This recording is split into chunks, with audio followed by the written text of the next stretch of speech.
بخاری مسلم دونوں میں حدیث ہے،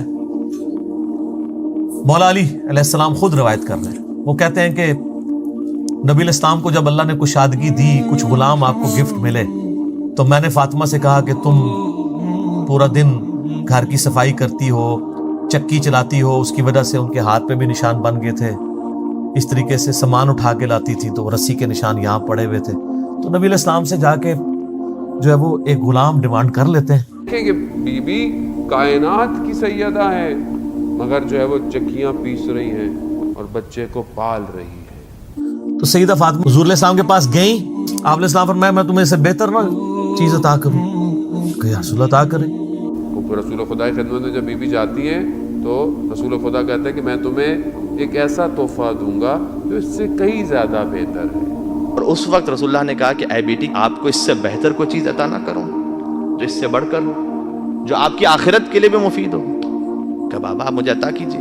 اس وقت وہ تسبیح رسول اللہ نے عطا کی جو ہم تک شہزادی کونین کے نام سے تسبیح پہنچی. کہ بیٹی جب گھر کے کام سے تھک جاؤ، تھکن محسوس ہو تو یہ تسبیح پڑھنا. کیا تحفہ دیا؟ تسبیح حضرت زہرا.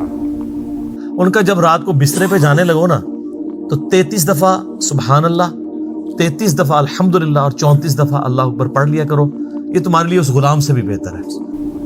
اگر غلام دے دیا ہوتا تو شاید دے دیا ہوتا، لیکن آج تسبیح ہم لوگوں کو مل گئی کہ جو واجب نماز کے بعد، تاکہ بعد میں میرا چھٹا امام ارشاد فرماتا ہے کہ جو تسبیح پڑھے اسے 1000 رکعت کا ثواب ملے گا. اسے تسبیح فاطمہ اس لیے کہا جاتا ہے.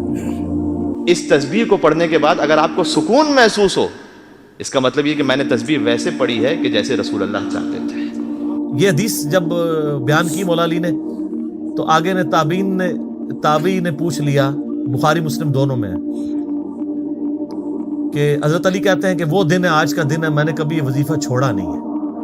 تو تابعی نے کہا کہ مولا علی سے کہا کہ کیا جنگ صفین کی راتوں میں بھی آپ یہ وظیفہ پڑھا کرتے تھے جب مسلمانوں پہ اتنا مشکل وقت تھا، آپ میدان جنگ میں تھے. آپ دیکھیں 30 سال کے بعد مولا علی کو تلوار دوبارہ اٹھانا پڑی اسلامی نظام کو بچانا.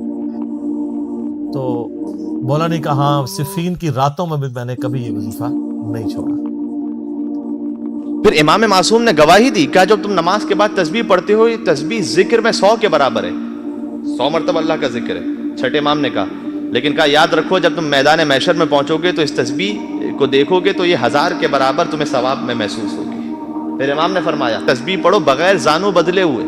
کا جو بغیر پہلو بدلے ہوئے تسبیح کو پڑھتا ہے، میں گواہی دیتا ہوں کہ اس کی تسبیح ختم نہیں ہوتی کہ اللہ اس کے تمام گناہ کبیرہ و صغیرہ کو معاف کر دیتا.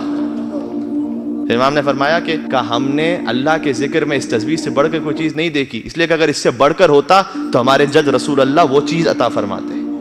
بلکہ یہ بھی حدیث ہے کہ جیسے ہم اپنے بچوں کو واجب نماز سکھاتے ہیں، 5ویں امام کی حدیث، اسی قوت کے ساتھ ہماری دادی فاطمہ زہرا کی تسبیح سکھاتے ہیں. لہذا کتنی ہی روایات ایسی ہیں کہ فقط نماز کے بعد نہیں، ویسے بھی پڑھا کرو اسے.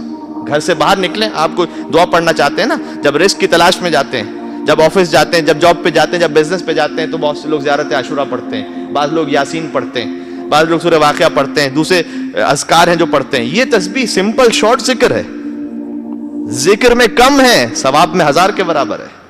اور بلکہ روایت میں ہے کہ اگر تسبیح کو پڑھ رہے ہیں تو اپنے ذہن میں وہ حاجات رکھیں جو آپ بی بی کے نام سے مانگنا چاہتے ہیں. امام نے فرمایا کہ جو تسبیح پڑھتے ہوئے اپنی حاجت کو ذہن میں رکھے گا تو جو حاجت اس کے ذہن میں ہوگی رب کائنات فاطمہ زہرا کے صدقے اس حاجت کو پورا فرمائے گا.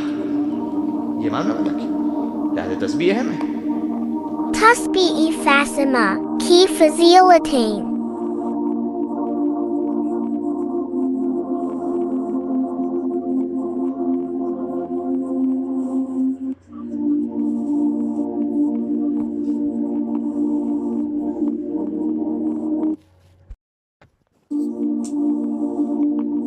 اللہ اکبر 34 مرتبہ، الحمدللہ 33 مرتبہ اور سبحان اللہ 33 مرتبہ. اس تسبیح کو اپنی زندگی کا معمول بنا لیں، ہر نماز کے بعد ضرور پڑھا کریں.